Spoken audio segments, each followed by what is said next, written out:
प्रिय विद्यार्थियों, आज हम नातेदारी व्यवस्था के ऊपर चर्चा करेंगे।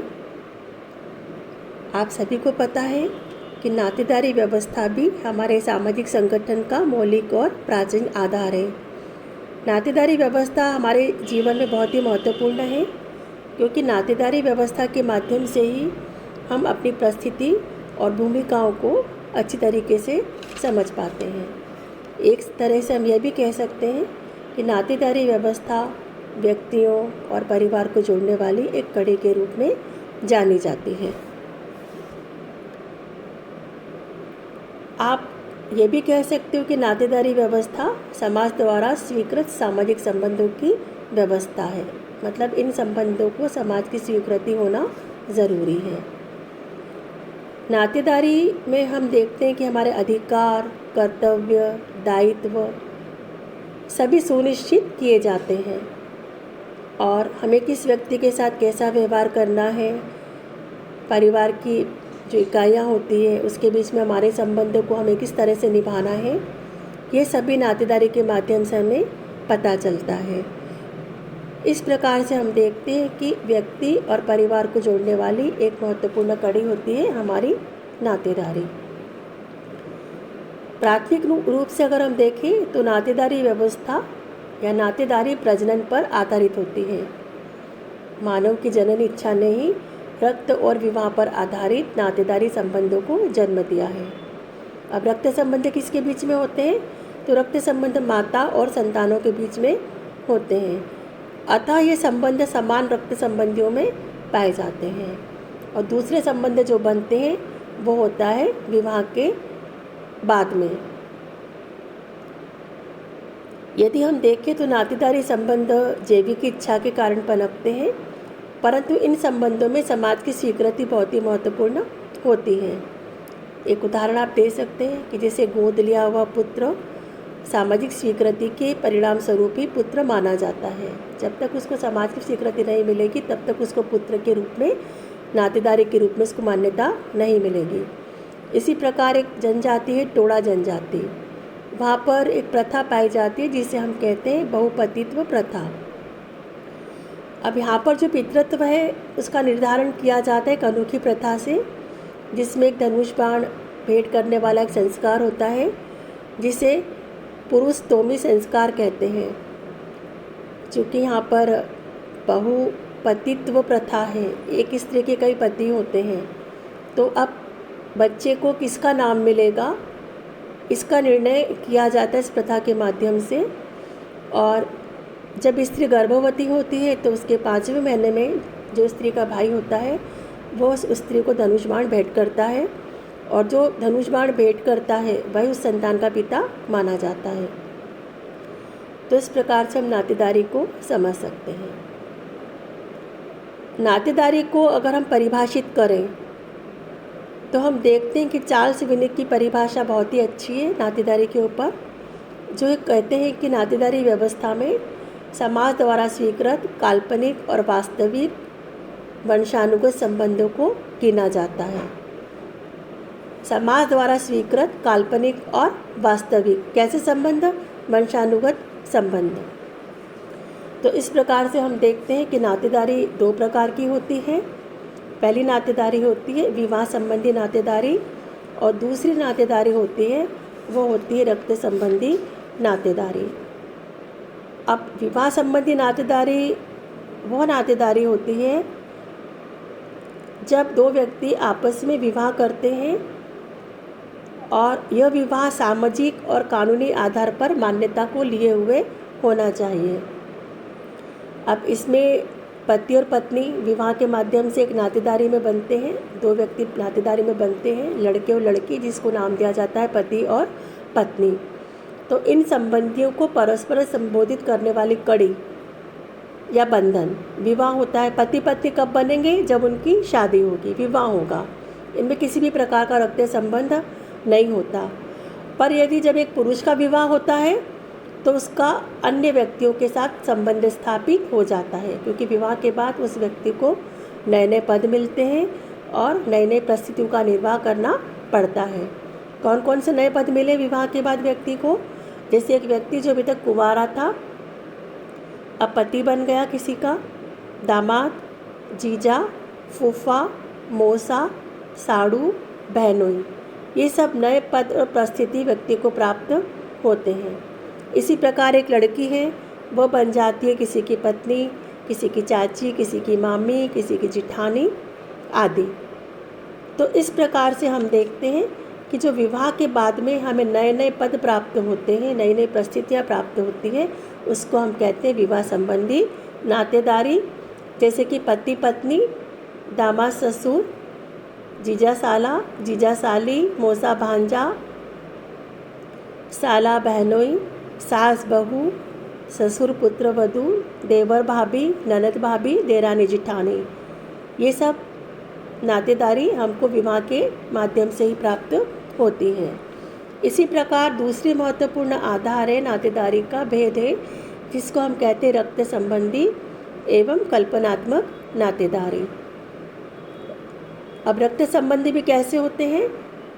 जो कि कानूनी और सामाजिक मान्यता प्राप्त होते हैं, और इन संबंधियों को परस्पर संबोधित करने वाली या बांधने वाली नातेदारी होती है, उसको हम कहते हैं रक्त संबंधी नातेदारी, जिसमें कि विवाह संबंध नहीं पाया जाता।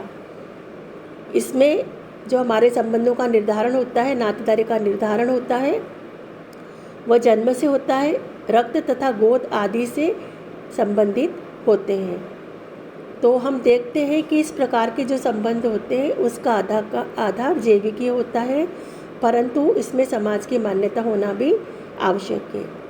जैसे कि यदि कोई अवैध संतान है और उससे यदि सामाजिक तौर पर, कानूनी तौर पर यदि कोई व्यक्ति गोद लेता है, तो वह उसकी संतान के रूप में जाना जाएगा, और उनके बीच में जो संबंध होगा वो होगा पिता और पुत्र का, या इस तरह से अगर लड़की लेंगे तो पिता और बेटी का। तो इस प्रकार से हम देखते हैं कि नातेदारी दो प्रकार की होती है, विवाह संबंधी और रक्त संबंधी। अब हम देखते हैं कि नातेदारी की श्रेणियाँ कितनी होती हैं। तो हम ये कह सकते हैं कि सभी समाजों में व्यक्ति अनेक संबंधियों से संबंधित होता है। हमारे बहुत सारे रिलेशन होते हैं समाज में, बहुत सारे रिश्तेदार होते हैं, नातेदार होते हैं। किसी से हमारे संबंध निकटता के होते हैं और किसी से हमारे संबंध दूरी के भी होते हैं। मतलब कहीं पर हमें रोका जाता है कि आप कोई व्यवहार नहीं करना, और कहीं पर हमको ऐसा कहा जाता है कि आप इस व्यवहार को आराम से कर सकते हो। तो इस प्रकार से हम देखते हैं कि नातेदारी जो है उसके कई प्रकार की श्रेणियाँ देखने को मिलती है। यहाँ पर एक श्रेणी दी गई है नातेदारी की प्रसिद्ध विद्वान मोर्टाग के द्वारा। उन्होंने सबसे पहले नातेदारी में जो प्रकार बताए हैं वह 3 प्रकार मुख्य बताए हैं, और एक चौथा प्रकार भी है, और 3 प्रकार मुख्य होते हैं इसके अंदर। जैसे कि पहली है प्राथमिक संबंधी नातेदारी, जिसमें हम देखते हैं कि प्राथमिक नाम से स्पष्ट है कि प्रथम, जिसके बीच में कोई भी मध्यस्थ नहीं होता, जिससे हमारा परिचय पहला होता है। या फिर आप ऐसे कह सकते हो कि कर्ता के प्राथमिक संबंधी वो होते हैं जिनसे कर्ता का सीधा संबंध होता है। उदाहरण के लिए जैसे आपका नाम संगीता है, ठीक है, और आपकी मम्मी का नाम विनीता है। तो संगीता, आपकी जो मम्मी है विनीता, उसके साथ आपका संबंध कैसा होगा? प्राथमिक संबंध होगा, क्योंकि आपके बीच में कोई नहीं है, सीधा संबंध है, प्रत्यक्ष संबंध है। और इसी प्रकार पति और पत्नी दोनों का संबंध के बीच में कोई नहीं है, सीधा संबंध है इनका, और ये संबंध उनका जुड़ा है विवाह के माध्यम से। तो सिर्फ एक ही प्राथमिक संबंधी है, पति और पत्नी, जिसको हम ऐसा मान सकते हैं कि जो विवाह के आधार पर जुड़ी हुई है, और कोई भी वैवाहिक संबंधी प्राथमिक संबंधी नहीं होता। मतलब विवाह के बाद सिर्फ पति पत्नी का ही प्राथमिक संबंध है, बाकी किसी भी प्रकार का विवाह के माध्यम से प्राथमिक संबंध नहीं पनपते। और 6 प्राथमिक संबंध बताए उन्होंने जो कि रक्त से संबंधित होते हैं, जैसे पिता माता, पुत्र पुत्री, भाई और बहन। पति पत्नी, पिता पुत्री, माता पुत्री, भाई भाई, बहन बहन। इस प्रकार से जो प्राथमिक संबंध होते हैं वो कुल 8 हो सकते हैं। तो ये थी हमारी प्राथमिक संबंधी श्रेणी नातेदारी की। दूसरी श्रेणी है द्वितीयक संबंधी। द्वितीयक संबंधी नाम से स्पष्ट है। दूसरा, कर्ता के द्वितीयक संबंधी वे होते हैं जो कर्ता के प्राथमिक संबंधी होते हैं और कर्ता से सीधे संबंधित नहीं होते। जैसे कि आपका नाम संगीता, आपकी मम्मी का नाम विनीता और आपकी नानी का नाम अनीता। ठीक है, तो आपकी नानी अनीता और आप संगीता, आपके बीच में कौन से संबंध होंगे? द्वितीयक संबंध होंगे। मतलब नानी और आपके बीच में द्वितीयक संबंध होंगे। पर आपकी मम्मी के बीच में और आपकी नानी के बीच में कौन से संबंध है? प्राथमिक। इसी प्रकार से आप में और आपकी मम्मी के बीच में प्राथमिक संबंध होंगे। पर आपके और आपकी नानी के बीच में कौन है? मम्मी है। इसीलिए आपके नानी से आपके संबंध प्राथमिक न हो करके द्वितीयक रहेंगे। जैसे हमारे दादा होते हैं, दादा भी द्वितीयक संबंधी हैं। इसी प्रकार हमारे ताऊ जी, क्योंकि पहले हमारा रिलेशन किससे है? हमारे पिताजी से है। पिताजी के बाद उनके बड़े या छोटे भाई से हैं। तो चाहे हमारे चाचा हो, चाहे हमारे ताऊ हो, ये सब हमारे द्वितीयक संबंधी कहलाते हैं। इसी प्रकार हम देखते हैं कि हमारी जो सास है या फिर ससुर है, देवर है, जेठ है, ये सब द्वितीयक संबंधों के द्वारा संबोधित किए जाते हैं। और मूडाक ने इन संबंधों की संख्या बताई है 33। द्वितीयक संबंधी संख्या में कुल 33 होते हैं। इसी प्रकार तीसरी प्रकार की जो श्रेणी होती है उसको हम कहते हैं तृतीयक श्रेणी। तृतीयक श्रेणी नाम से स्पष्ट है कि तीसरा, मतलब पहले हम, फिर हमारी मम्मी, फिर हमारी मम्मी की मम्मी।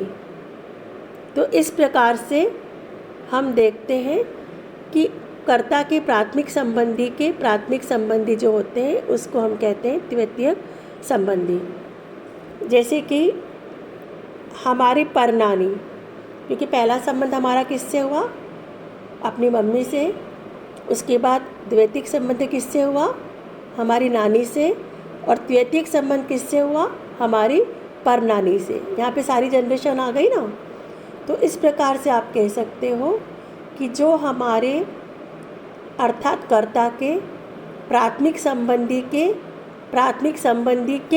संबंधी होते हैं उनको हम कहते हैं तृतीयक संबंधी। और आप उदाहरण दे सकते हैं हमारे परनाना या परनानी का।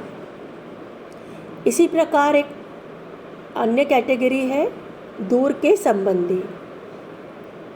तृतीयक संबंधी के प्राथमिक, द्वितीयक आदि संबंधी कर्ता के दूर के संबंधी कहलाते हैं। जो दूर के रिश्तेदार होते हैं ना हमारे, उनको हम कहते हैं दूर के संबंधी। वो कौन होते हैं? तृतीय संबंधी के प्राथमिक, द्वितीयक आदि संबंधी कर्ता के दूर संबंधी कहलाते हैं। मूडाक ने इन्हें दूर के संबंधों की श्रेणी में इसलिए रखा है क्योंकि इनके कर्तव्य और अधिकार बहुत ही कम होते हैं, प्रभावहीन होते हैं और इनके बीच में अंतःक्रिया बहुत कम देखी जाती है। तो इस प्रकार हम देख सकते हैं कि नातेदारी की श्रेणियाँ प्राथमिक, द्वितीयक, तृतीयक और दूर के संबंधी, इस प्रकार से हम इसको वर्गीकृत कर सकते हैं।